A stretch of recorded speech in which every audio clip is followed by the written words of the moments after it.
गद्दार कौन है? देश के गद्दार कौन है? देश के गद्दार कौन है? देश के गद्दार कौन है? देश के गद्दार कौन है?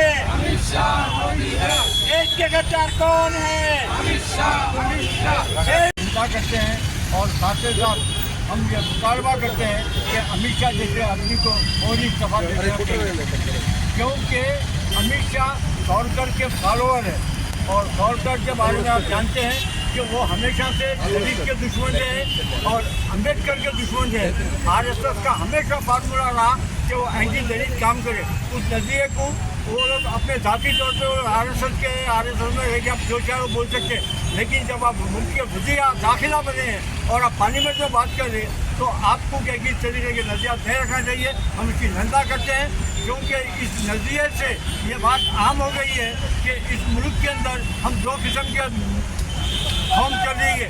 एक तो सनातन धर्म को नहीं, ये तो आप जानते हैं कि वो लोग आर्यन लोग हैं, आर्यन लोग यहाँ क्या आकर एक सनातन धर्म बढ़ाए और इन्होंने पिछले तबकों को लेकर एक फौज तैयार की।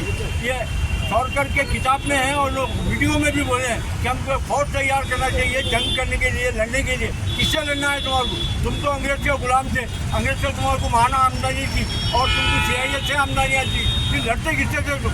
इस मुल्क में आपस में लड़ाने के लिए उन्होंने फौज तैयार करी और फौज तैयार करने के वास्ते एक बहुत ही खतरनाक जुमला इस्तेमाल करा। वो जुमला था हिंदू का ना कोई धर्म है ना हिंदू का कोई मुल्क है। हिंदू धर्म के नाम के ऊपर इन्होंने यहाँ पर नीचे तोहफों को अपने करीब लेते हुए एक फौज तैयार कर रहे हैं। आज ये लोग जिस तरीके से मुसलमान को टारगेट करते हुए दलितों को BCO को इस्तेमाल करें, याद रखो मैं दलित भाइयों से और BC भाइयों से आप लोगों को कल जब मुसलमान कमज़ोर होंगे तो सेकंड टारगेट आप लोग हैं। आज जो आप इस्तेमाल हो रहे हैं, आज आप लोग की जो वीडियो बन रही है, ये वीडियो के जरिए से आप लोगों का दहशतगर्द बोल के आप लोग के पीछे आप लोग की जिंदगियाँ बर्बाद करेंगे। और मैं साथ के साथ जितने भी रिजर्वेशन से MP जीत के आए उनसे रिक्वेस्ट करूँगा कि तुम जो MP बने हैं वॉचमैन के काबिल नहीं थे, तुम बाबा साहेब भीमराव अम्बेडकर साहब के दिए हुए रिजर्वेशन के तोहफे में तुम MP बने, उनके जूते के तोहफे में तुम MP बने। तुम लोग फौरी रिजाइन करके इस एहतजाज में शामिल हो और सनातन धर्म की हुकूमत के खात्मे के लिए काम करो। जय भीम, जय भीम, जय। आज हैदराबाद अंबेडकर स्टैचू के ऊपर एक धरना मुनक्किद किया गया। इसका जो हमारा मकसद है वो मकसद ये है कि अमित शाह की पार्लियामेंट में जिस तरह से अंबेडकर साहब के लिए नाजेबा अल्फाज, ये जो आप देख रहे हैं आज से नहीं, दलितों के साथ जब से BJP आई है जब से ही नाइंसाफ़ी कर रही है और जब से ही दलितों को जलाया जा रहा है, कहीं पे उनको नंगा कर मारा जा रहा है, कहीं पे उनकी जान का मॉब लिंचिंग किया जा रहा है। मगर हमारे दलित भाई और हमारे मुसलमान भाई और हमारे जितने माइनॉरिटीज़ हैं, क्रिश्चियन भाई हो या सिख भाई, ये हर किसी के साथ कभी ना कभी इस BJP गवर्नमेंट में खिलवाड़ किया जा रहा है। मगर इसको देखते हुए किसी ने भी आज तक जो है ना सिर्फ अपनी ज़बानबाजी कर रहे हैं, मगर एक मूवमेंट चलाना ज़रूरी है। अगर ये एक ट्रायल के बेस पे, जैसा अभी हमारे साथी ने बोला कि ट्रायल बेस पर अमित शाह ने बाबा साहब अम्बेडकर की बारे में नाजेबा अल्फाज इस्तेमाल किए, ऐसा अब तो होना शुरू हुआ है। तो ये हम पहले ही बता चुके थे जब BJP गवर्नमेंट ने फर्स्ट टाइम फॉर्म किया था, तो दलितों और मुसलमानों के ऊपर तो रोज़ बरोज़ हमले होना ही है। और जब तक कि अगर हम जवाब नहीं देंगे, जब तक कि यह मूवमेंट नहीं चलाएंगे, इस मूवमेंट को जो है ना चलाएंगे नहीं, हमें कामयाबी नहीं मिलेगी।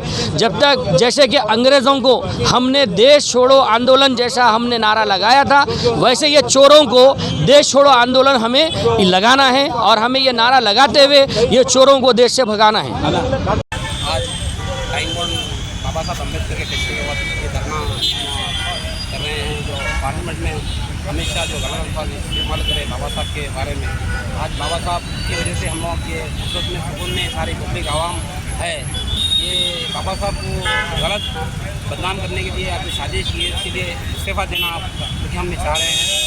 और जो भी SC ST BC माइनॉरिटी जो भी लोग हैं सारे मुल्क भर में ये धर्मा चल रहा है और कुछ जने एक साथ है। जय भीम जय भारत।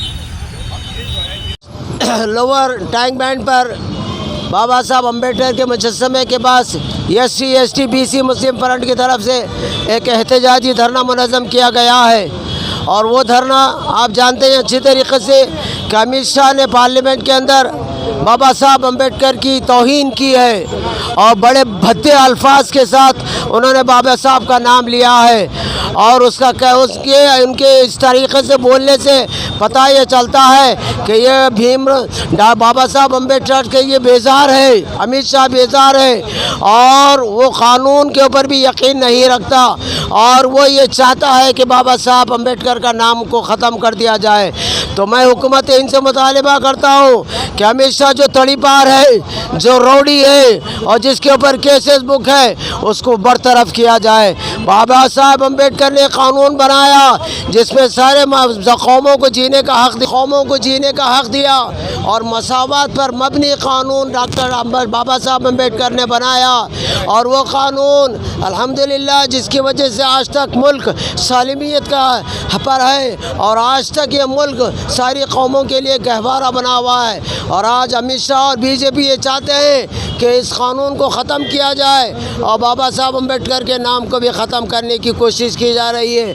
और हम इनकी चालों को और इनके जो है ना मुतालबा, इनकी चालों को हम किसी कीमत में भी कामयाब होने देंगे। SC ST BC मुस्लिम फ्रंट उस वक़्त तक एहतजाज जारी रखेगी और जब तक कि अमित शाह को बरतरफ न किया जाए। SC ST BC मुस्लिम फ्रंट जिंदाबाद जिंदाबाद।